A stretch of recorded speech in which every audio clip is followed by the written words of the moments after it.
जय हिंद प्यारे बच्चों, मैं सोहित पांडे एक बार फिर से आप लोगों के साथ में ओम गुरुकुल एकेडमी के अपने ऑनलाइन प्लेटफॉर्म पे। लास्ट क्लास में बेटा हम लोग प्रैक्टिस सेट्स 2 कर रहे थे, जिसके कुछ क्वेश्चन हो गए थे और कुछ हमारे बाकी थे। आज हम उसी जहां हमने सवाल को छोड़ा था वहीं से उसको कंटिन्यू करते हैं। देखिएगा ज़रा ध्यान से सवालों को। अगर आप ध्यान देंगे सवालों को तो हमने शायद है कि आपका ये वाली DI करा दी थी और अब इसका नंबर था। ये सवाल हमारे सामने है, एक छोटा सा बढ़िया सा सवाल है, ध्यान दो जरा इस पर। कह रहा है कि एक व्यक्ति नाव द्वारा ऊर्ध्व प्रवाह का मतलब होता है 3 सही 4/5 किलोमीटर दूरी 1.5 घंटे में। ऊर्ध्व प्रवाह का मतलब होता है अपस्ट्रीम में। ठीक है, कितने किलोमीटर? 3 सही 3/4, तो 4 12 3 15/4 किलोमीटर जो गया है वो गया है कितनी देर में बेटा? 1.5 घंटे में, यानी 3/2 घंटे में। अनुप्रवाह 13 किलोमीटर की दूरी 2 घंटे में करता है। तो स्थिर पानी में 90 किलोमीटर की दूरी तय करने में कितना समय लगेगा? यानी अगर हम बात करें तो अनुप्रवाह मतलब होता है बेटा डाउन स्ट्रीम, और इसमें बेटा ये 13 किलोमीटर गया है कितने घंटे में? 2 घंटे में। तो डाउन स्ट्रीम में होता है x + y और इसकी वैल्यू हो जाएगी 13/2, 6.5। अनुप्रवाह होता है, ऊर्ध्व प्रवाह होता है अपस्ट्रीम x - y, इसकी वैल्यू हो जाएगी 15/4 बटे में 3/2। तो बता 3 × 5 = 15, ये कट जाएगा, 2 दूनी 4, ये कट जाएगा और इसकी वैल्यू हो जाएगी 2.5। अब कैसे सॉल्व करते हैं बेटा पता है आपको? x + y x - y पता है, हमें x का मान निकालना है क्योंकि स्थिर पानी की बात कर रहा है, तो y की यानी नाव की चाल को ही निकालना है, धारा की चाल को 0 मानेंगे। तो बताओ 6.5 में से 2.5 घटेगा, क्या 4 बचेगा? ये हो गई बेटा धारा की चाल, और ये प्लस 2.5 यानी 4.5 जो हो गई वो हो गई नाव की चाल। अब 90 किलोमीटर की दूरी तय करनी है, तो बताओ बेटा 90 किलोमीटर अगर 4.5 घंटे में तय करता है, सॉरी 4.5 किलोमीटर प्रति घंटा की चाल से तय करता है, तो तुम बता दो यहाँ 45 दूनी 90 और लगने वाला समय 20 घंटे हो जाएगा कि नहीं? अगला सवाल आपके सामने ये रहा, देखिएगा। इस तरीके के सवालों को गौर करो, समझो, क्योंकि ये सवाल अपने आप में अच्छे होते हैं बेटा। ये हमेशा a² b² होता है, a² + b², और ये हमेशा बेटा 2ab होता है। तो अगर हम 2ab का कंपेयर करें तो क्या बताओ, ab की वैल्यू √18 है, और √18 में a को अगर हम √9 मान लें तो b की वैल्यू √2 हो जाएगी कि नहीं? 9 दूनी 18 और √9 का वर्ग 9 और 2 का वर्ग 2, 9 2 11, बिल्कुल सही बन गया। तो हम क्या लिखेंगे बेटा? इसको ऐसे लिख लेंगे √, ध्यान दीजिएगा बेटा पूरा, √9 प्लस √2 का होल स्क्वायर, ये लिख सकते हैं कि नहीं? और ये a + b का होल स्क्वायर खोलोगे यही बन जाएगा, ये इससे कैंसिल हो जाएगा और बचेगा √9 प्लस √2। और आपको पता है इसकी वैल्यू 3 है, इसकी 1.4 है, तो इसकी वैल्यू बताओ 4.4 हो जाएगी कि नहीं बेटा? नेक्स्ट सवाल, 8 के 0.008% का 0.08% का 1/9वां भाग। देखिएगा क्या कहना चाह रहा, 8 गुणे। अब देखिएगा बेटा, पहले तो अगर 8/1000 लिख दें तो दशमलव गायब होगा, और परसेंटेज हटाना है तो 2 बिंदी और बढ़ानी पड़ेंगी, गुणा 8/100, तो ये लिख दो, और 2 बिंदी परसेंटेज की, और इसकी पावर 1/9 है। तो बताओ ये अगर देखेंगे तो 8 का क्यूब होगा, 8 का क्यूब का मतलब बेटा वो क्या हो जाएगा? इसको ऊपर लिख दो 8 का क्यूब, और 8 का क्यूब को लिख लो 2 का क्यूब का क्यूब, 8 का क्यूब हो गया, बटे में नीचे क्या लिख सकते हो बताओ बेटा? 1 2 3 4 5 6 7 8 9, क्या लिख सकते हैं? 10 की पावर 9, और पावर में कितना है बेटा? 1/9। ऊपर भी पता है आपको लिखा है 2/10 की पावर, ऐसे पूरा लिख दो बेटा 9, और इनटू में है 1/9, कट जाएगा और आंसर हो जाएगा 0.2, ऑप्शन नंबर 3। ठीक है, 2 संख्याओं का योग इतना है, उनका मासा इतना है, यदि एक संख्या इनके बीच हो तो संख्याओं के व्युत्क्रम का योग क्या होगा? बहुत बढ़िया बेटा, पहले आप निकालो संख्याएं। तो आपको पता है मासा देके अगर संख्याएं दी जाएं तो ऐसे मानते हैं 81 x 81 भाई बराबर कितना हो जाएगा बेटा 1215। तो जरा बताओ 81 कॉमन आ जाएगा तो x प्लस वाई की वैल्यू हो जाएगी 81। अब अगर 81 से ये काटेंगे तो ये 15 बार कट जाएगा, तो x प्लस वाई की जो वैल्यू आ जाएगी वो 15 आ जाएगी। अब x और y 15 कब कब लाई करेंगे तो बताओ 1 और 15, 1 और 14 पे बिल्कुल सही, 2 13 पे बिल्कुल सही। इसके बाद बोलो बेटा 3 12 पे करेगा क्या? नहीं, कॉमन है तो नहीं करेगा। इसके बाद बताइए बेटा आगे 4 11 पे करेगा क्या? बिल्कुल करेगा। 5 10 पे कॉमन है, नहीं करेगा। 6 9 पे कॉमन है, नहीं करेगा। 7 8 पे करेगा। अब इसमें से एक शर्त दी है कि जो संख्याएं हैं वो 500 से 700 के बीच में है। 81 कम 81 ये होगा नहीं क्योंकि संख्या 81 हो जाएगी। 81 दूनी 162 ये होगा नहीं। 81 चौको करेंगे तो 8 चौको 32, ये 300 के आसपास रह जाएगा, तो एक ही पेयर तो ये बचा। तो एक संख्या है 81 गुणे 7 और दूसरी संख्या है 81 गुणे 8। तो अगर देखेंगे 7 एकम 7 8 7 56, एक संख्या तो ये है और इस संख्या क्या है बेटा 8 एकम 8 और 8 8 64। अगर संख्याएं पूछी होती तो यही आंसर हो जाता। क्या संख्याओं के व्युत्क्रमों का योग क्या होगा, यानी अगर पलट के जोड़ेंगे तो क्या होगा? तो आप बताओ 1 गुणे 81 गुणे 7 और प्लस 1 बटे 81 गुणे 8। तो बताओ जरा बेटा ध्यान से यहाँ जोड़ लेना। अगर यहाँ ऊपर जोड़ेंगे तो ये नीचे हो जाएगा एलसीएम 81 गुणे 7 गुणे 8, ऊपर हो जाएगा कितना 15। इसको आप सॉल्व करेंगे तो ये प्रॉपर सॉल्व हो जाएगा। अब सॉल्व करने की जिम्मेदारी आपके ऊपर मैं दे रहा हूँ। 8 7 56 गुणे 81 करके जो भी है काट पीट के बराबर कर लेना, आपका आंसर आ जाएगा। ठीक है कि नहीं? ठीक है। 3 से कटेगा भी, ध्यान रखना। और चाहे तो यहीं 3 से काट लो तो और सरल हो जाएगा। 3 5 15 ऐसे काट लो, 3 से ये काट लो 27 या 81 और अब गुणा करा लो। तो यूनिट डिजिट से भी चेक कर सकते हो, लेकिन यूनिट डिजिट सबकी दो जगह सेम आ रही तो यूनिट डिजिट मत लगाना। नेक्स्ट यहाँ देखिएगा 2 साल के लिए 10% प्रतिवर्ष की दर से एक निश्चित राशि पर चक्रवृद्धि ब्याज इतना है तो वार्षिक रूप से दिया गया मूलधन क्या होगा? 10% की दर से 2 वर्ष के लिए। तो बताओ 10 से 11 और 10 से 11 यानी 100 से 121, ब्याज कितना हो जाएगा 21। और 21 की वैल्यू कितनी दी बेटा 15,22.50। तो 100 की वैल्यू 100 की वैल्यू हो जाएगी बेटा 15 22 50 और बटे में 21। अब 21 का भाग करेंगे तो 21 सत्ते 7 बार तो ये जाएगा। 21 सत्ते कितना हो जाएगा 147। 147 अगर 152 से हम घटाएंगे तो कितना हो जाएगा 5 52 हो जाएगा। और 52 अगर हो जाएगा तो ज़रा बताओ अगर 52 हो गया है तो 21 का भाग करेंगे 21 दूनी 42, 2 बार और जाएगा और आगे भी जाएगा तो ऑप्शन ये हो जाएगा। बात समझे कि नहीं समझे? नेक्स्ट देखो बेटा, डिजिट सम लगा दो जल्दी आ जाएगा। क्या लगा दो? डिजिट सम। कैसे? नहीं लगेगा, नीचे 3 हो रहा है, छोड़ो। एक किसी काम को 10 दिन में कार्य करता है, 1/3 काम पूरा कर सकता है। 10 दिन में 1/3, तो ए अगर किसी काम का 10 दिन में 1/3 काम कर रहा है तो पूरा काम क्या 30 दिन में कर पाएगा? और भी उस काम का 3/5 भाग 24 दिन में, तो 3/5 भाग 24 दिन में तो भी पूरा काम क्या 80 दिन में कर पाएगा?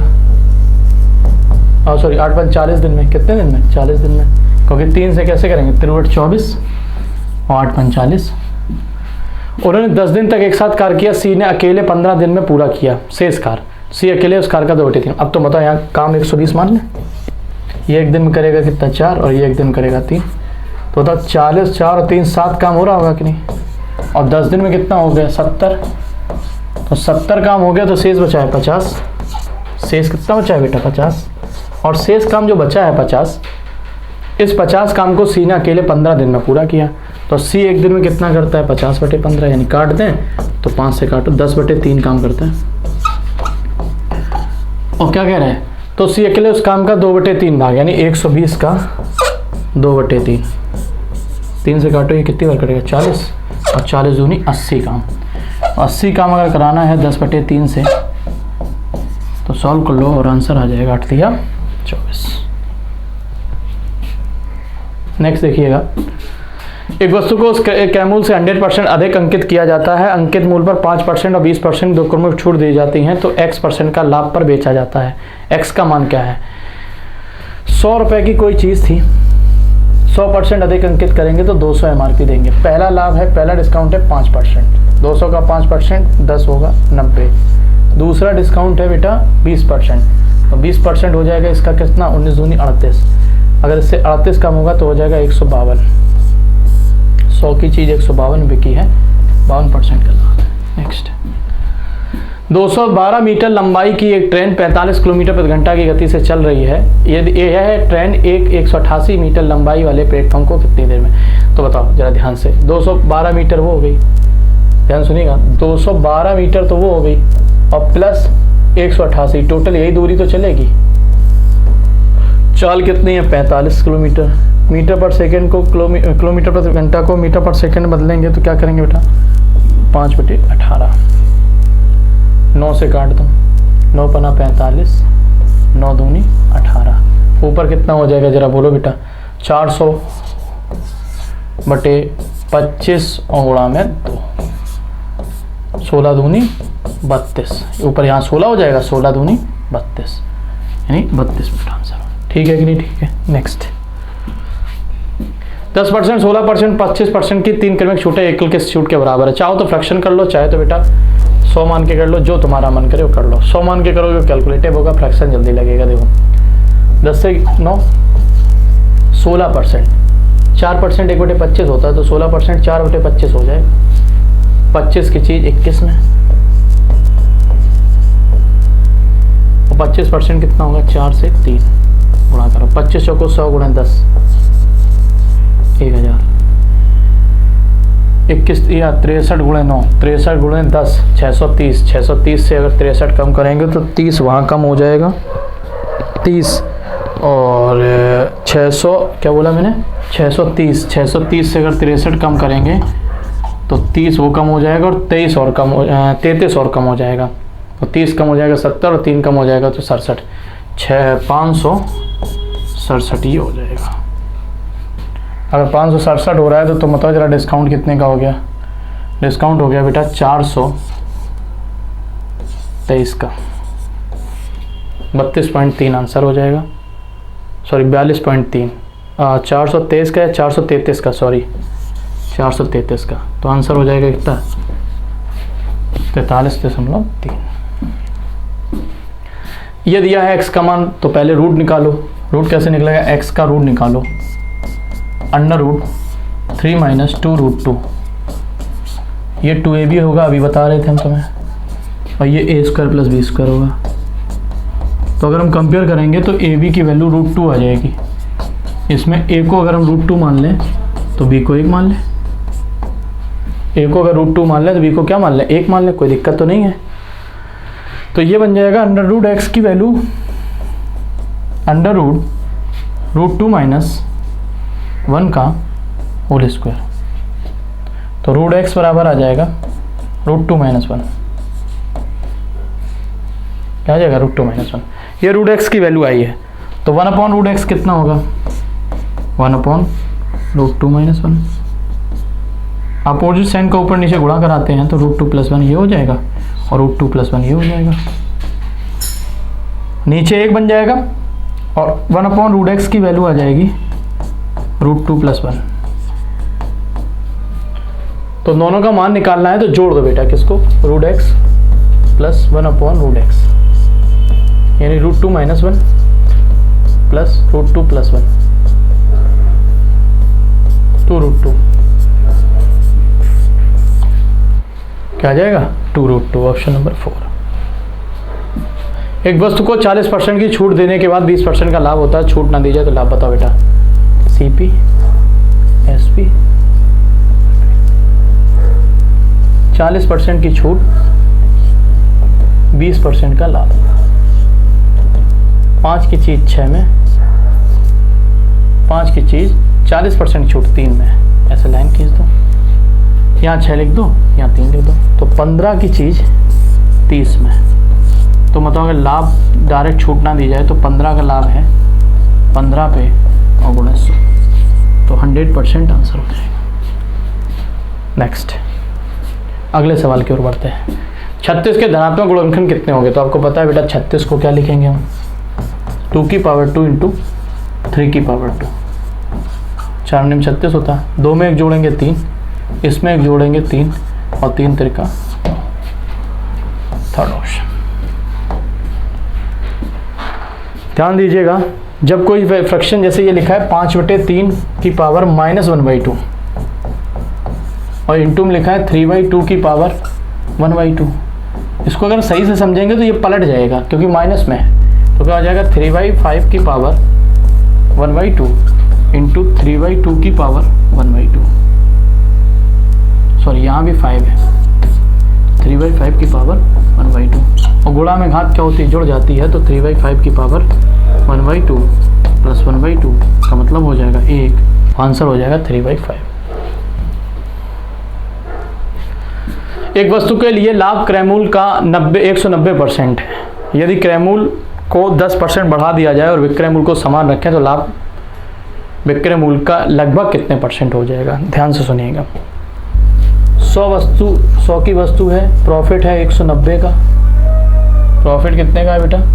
190 का, तो बिकेगी कितनी? 290। ये अगर 10% बढ़ाएंगे तो 110 हो जाएगा, ये सेम रखेंगे 290 हो जाएगा। तो क्या बताओ, अब लाभ 180 का होने लगा है। कितने का होने लगा है? पूछा है 10% बढ़ा दिया है किंतु विक्रय मूल्य समान रखें तो लाभ विक्रय मूल्य का लगभग कितने % है? तो बताओ 180 का लाभ है, किस पर? विक्रय मूल्य का निकालेंगे तो 290 गुणा 100। इसको सॉल्व कर लो। अब सॉल्व करने का तरीका लगभग में है चूँकि, तो ऐसे निकाल नहीं सकते, हम सॉल्व भी करना पड़ेगा। 1800/29। तो तुम बताओ अगर 30 होता तो 60% के आसपास आ जाता। 30 से थोड़ा कम है तो ये 65% आएगा। नेक्स्ट, 60,000 रुपये पर 5% प्रतिवर्ष की दर से तीसरे साल का चक्रवृद्धि ब्याज ज्ञात करो और ब्याज की गणना वार्षिक करो। देखो क्या कह रहा है, 60,000 का 5% और तीसरे साल का, कौन से साल का? तीसरे साल का। तो तुम बताओ पहला साल, दूसरा साल और तीसरा साल। पहले साल 60,000 का 5% 3,000, तो 3,000 तो हमेशा मिलेगा अब आपको। इसका 5% 150, इस पूरे का 5%, तो ये पूरा हो कितना जाएगा? 6150 हो जाएगा कि नहीं? इसका 10% कितना होगा? 615। 5% इसका आधा, इसका आधा का मतलब 307.5। 307.5 जोड़ लो बेटा, कितना हो जाएगा? 3307.5। तीसरे साल का हो जाएगा 3307.5। इतना ही ये सेट बाकी था। हमने आज इस सेट को कंप्लीट कराया। हम लोग अगले दिन जब मिलेंगे तो एक नए सेट के साथ मिलेंगे। आज इतना ही रखते हैं। नमस्कार, धन्यवाद।